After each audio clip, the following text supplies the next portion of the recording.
എന്റെ കർത്താവേ. എടാ വാറുണ്ണി, എന്തോ ഒന്നിങ്ങോട്ട് വന്നേ. നിനക്ക് ഞാനൊരു ഉമ്മൻ ചിരട്ട കള്ള. ഇതെന്താ പാവാടാ. ഒറ്റ അലക്കണ്ടല്ലോ, നിന്റെ മോണ്ട തിരിഞ്ഞു. 4 ജാക്കറ്റ് തയ്ക്കാൻ പറഞ്ഞിട്ട് അതുകൊണ്ടൊക്കെ പാവാട തയ്ക്ക. നീയൊക്കെ ഈ കിഴക്കന്മാടത്ത് കുരിനെ ഒരു വഴിക്കാക്കും. ആശാൻ വെട്ടിത്തന്ന് ഞാൻ കയറി തച്ച്. ഞാനൊന്ന് വെട്ടീന്ന് വെച്ച് അപ്പന്റെ മുഖത്ത് ആ ഷേവ് ചെയ്ത് പിടിക്ക.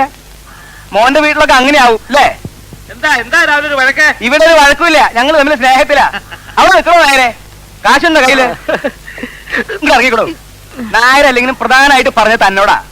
വാറിന് എന്തോ ആ കത്തിരിടുത്ത് അകത്ത് വെച്ച് ഒക്കത്ത് വെച്ച് കൊണ്ടുപോകാൻ പറ്റുന്ന എല്ലാ സാധനങ്ങളും അകത്ത് വെച്ചേക്കാം. ഇവൻ പോയതിന് ശേഷം അതൊക്കെ എടുത്ത് പുറത്ത് വെക്കാം.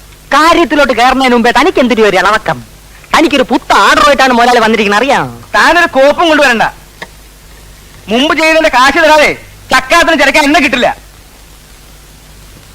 പറഞ്ഞേക്ക്. ചക്കാത്തിന് വേണ്ടോ? സാധനം റെഡിയാകുമ്പോ റെഡി കാശ് കൈ തരും. ഇത്രയും വലിയ ഒരു ഓർഡർ ഒരു കൊമ്പത്തുള്ളവനും തനിക്ക് തന്നിട്ടുണ്ടാവില്ല. എന്താ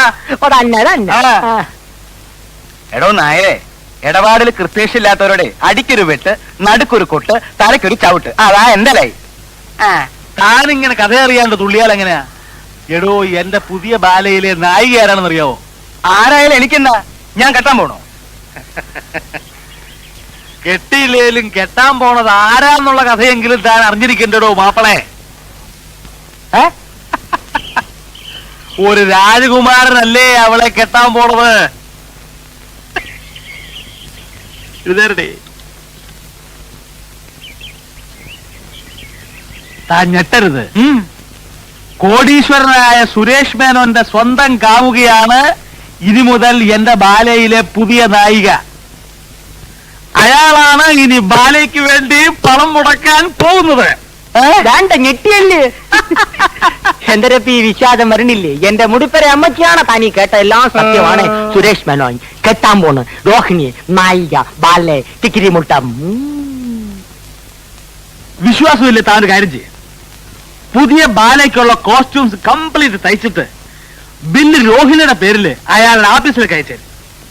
വേണമെങ്കിൽ 5-10 കേറി പോടേ. പൂച്ചയ്ക്ക് എന്തൊരു വേണമെങ്കിൽ 5-10 കൂട്ടിക്കോ, എന്നിട്ട് കാശ് ഉടനെ കിട്ടുമോ നോക്കിക്കോ. നിങ്ങൾ ഇത് ആദ്യം പറയേണ്ട നായരെ. വന്നു കയറുന്ന ഐശ്വര്യം വിളിച്ചു പറഞ്ഞുകൊണ്ട് നടക്കുന്ന സ്വഭാവം എനിക്ക് പണ്ടേ ഇല്ല.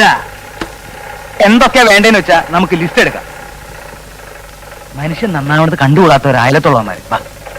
ചെല്ലി ചെല്ലി.